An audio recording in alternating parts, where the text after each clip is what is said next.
प्राचीन भारतीय वाङ्मय हे आपण आता जे अभ्यासत आहोत यामध्ये पुराण ह्या वाङ्मय प्रकाराचा आपण आता अभ्यास चालू करणार आहे।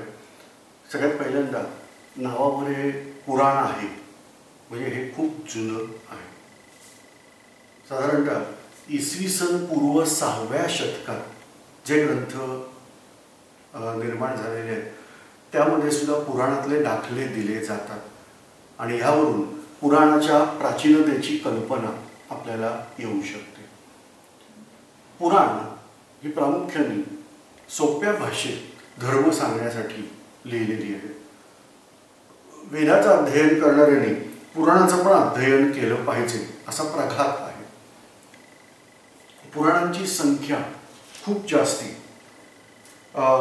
परंतु 18 पुराण ही प्रमुख मानली आहेत आणि 18 ही उपपुराण म्हणून गणलेली आहेत। ब्रह्म, पद्म, विष्णू, शिव, भागवत, भविष्य, नारद, मार्कंडेय, अग्नि, ब्रह्म, वैवर्त, लिंग, वराह, स्कंद, वामन, कूर्म, गरुड, मत्स्य आणि ब्रह्मांड ही 18 प्रमुख पुराण आहेत। यानंतर उपपुराण आहेत।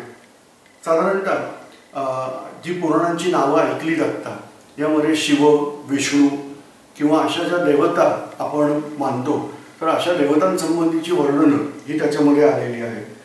प्रामुख्याने आपल्याला लक्षात येईल तर इतिहास, त्याच्यानंतर काव्य ह्या गुणांनी ही पुराणं ही युक्त आहेत।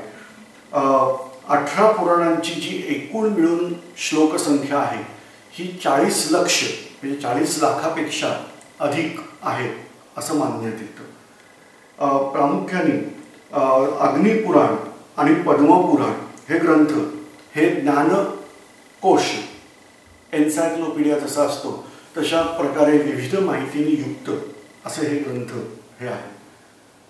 महाभारत, रामायण आणि भागवत हे जे ग्रंथ आहेत ह्यांना प्रत्यक्ष पुराण म्हणून जरी समजलं गेलं नाही तरी त्यांना पुराणासारखीच मान्यता ही मिळालेली आहे।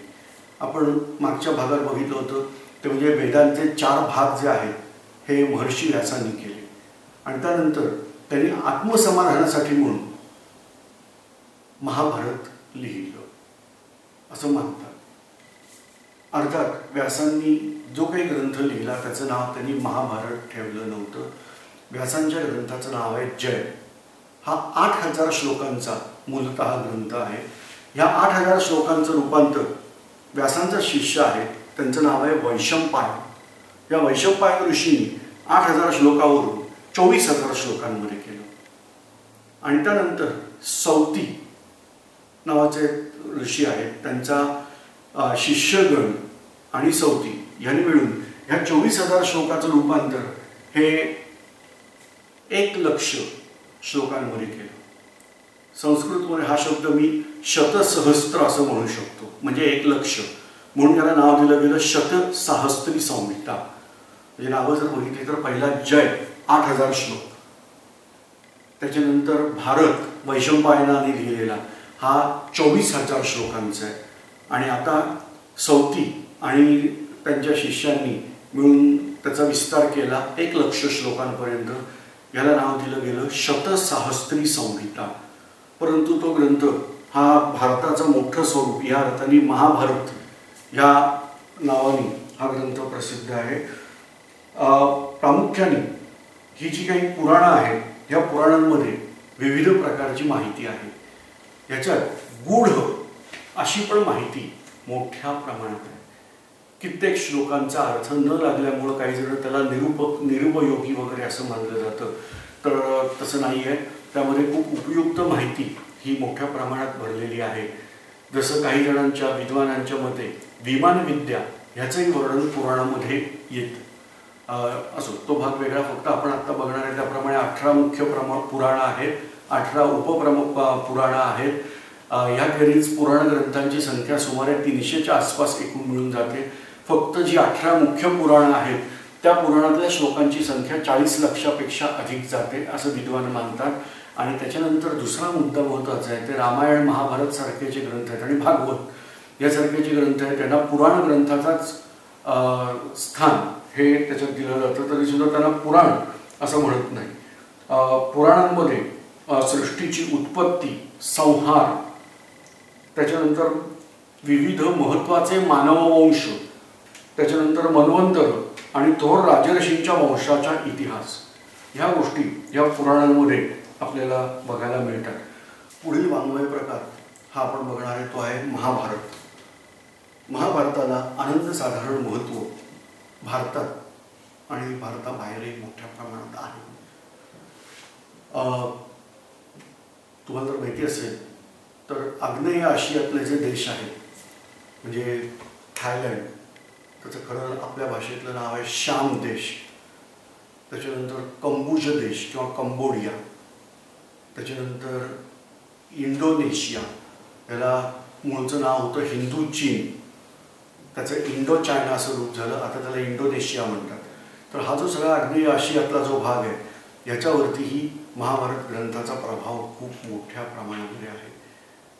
हा जो महाभारत ग्रंथ आहे हा आपण आत्ता बघितलं याच्या आधीच्या व्याख्यानामध्ये की त्याच्यात आपण बघितलेलं आहे त्याप्रमाणे महर्षी व्यासांनी आत्मसमाधानासाठी म्हणून हा ग्रंथ लिहिलेला आहे. या महाभारत ग्रंथामध्ये व्यासांनी जे लिहिलेलं आहे तो 8000 श्लोक, 8 सहस्त्र श्लोक हे त्याच्यामध्ये आहेत, ज्याचं नाव आहे जय. व्यासांचे शिष्य आहेत वैशंपायन. या वैशंपायनाने ह्या 8000 श्लोकांचं रूपांतर 24000 श्लोकात केलं, त्याला नाव मिळालं भारत. आणि नंतर सौती आणि त्यांच्या शिष्यांनी मिळून ह्या 24000 श्लोकांचं रूपांतर 1,00,000 श्लोकांमध्ये, 1,00,000 श्लोकांमध्ये केलं, त्याला नाव दिलं शतसहस्त्री संहिता. तो महाभारत या नावाने जास्ती प्रसिद्ध आहे. आपल्याला माहिती असेल तर भगवद्गीता, ज्याला बरेच जण हिंदूंचा धर्मग्रंथ समजतात, म्हणजे एकमेव धर्मग्रंथ समजतात, तो एकमेव नाही, तो धार्मिक ग्रंथ महत्त्वाचा आहे. हा भगवद्गीता हा महाभारतामध्येच असणारा महत्त्वाचा भाग आहे. प्रत्यक्ष युद्धभूमीवर अर्जुनाला श्रीकृष्णाने ही गीता ऐकवलेली आहे आणि त्यामुळं तो महाभारताचाच भाग असं मानलं जातं. प्रत्यक्ष महाभारतामध्ये भीष्म पर्व आहे, या भीष्म पर्वातला हा एक लहानसा भाग हा भगवद्गीता येतो. मी मगाशीच म्हटलं की ज्याला हिंदूंचा धर्मग्रंथ समजला जातो त्याचं महत्त्वाचं कारण आहे की ह्या ठिकाणी अनेक धर्मग्रंथात प्रतिपादलेल्या गोष्टी ह्या संक्षिप्त रूपाने इथं सांगण्यात आलेल्या आहेत. परंतु भगवद्गीता हा हिंदूंचा धर्मग्रंथ एकमेव धर्मग्रंथ असा होऊ शकत नाही, कारण आपण इतक्या वेळा जे काही आपण व्याख्यानं ऐकत आहात की ज्याच्यामध्ये आपण बघितले वेद आहेत, उपनिषद आहेत, ब्राह्मणका आहेत, अरण्यका आहेत, पुराणं आहेत, ह्याकडे अजून दर्शन वाङ्मयांबद्दल मला विवेचन करायचंच आहे. तर हे असे असंख्य ग्रंथात मिळून जे ज्ञान प्रतिपादलेलं आहे तो धर्मग्रंथ होतो. असा एकमेव धर्मग्रंथ हा हिंदूंसाठी तरी अस्तित्वात नाही. तर या ठिकाणी आपण महाभारतातला एक थोडासा भाग आपण बघणार आहोत.